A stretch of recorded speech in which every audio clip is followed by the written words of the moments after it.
Magandang gabi mga kababayan, narito po ang result summary ngayong araw ng Biyernes, March 13. Pero bago ang lahat, paki-like at subscribe na po ang ating channel. Maraming salamat po. Para sa 2D Lotto, ang resulta sa 2 p.m. draw ay 14 at 4. Para naman sa 5 p.m. draw, 5 at 10. At para sa 9 p.m. draw ay 30 at 5 in exact order. Para sa 3D Lotto, ang resulta sa 2 p.m. draw ay 0, 4 at 8. Habang sa 5 p.m. draw ay 0, 3 at 0. At para sa 9 p.m. draw, 4, 4 at 0 in exact order.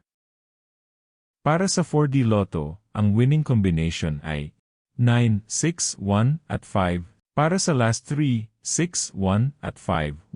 At para sa last 2, 1 at 5 in exact order. Para sa Mega Lotto 645, ang ating winning combination, 32, 5, 14, 42, 41, at 37 in any order. Maaari nyo pong i-pause ang ating video para makita at ma-check ng mas mabuti ang resulta at inyong mga ticket. Check nyo na din po ang consolation prize sa ibaba.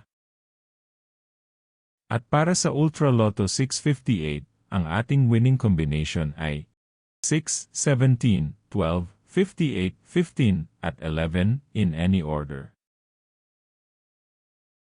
I-pause ang ating video at siguraduhing tama ang ticket draw date at number combination sa inyong mga ticket. Narito po ang draw schedule at jackpot estimate para bukas. Congratulations po sa lahat ng nanalo. Kita-kita po ulit tayo bukas.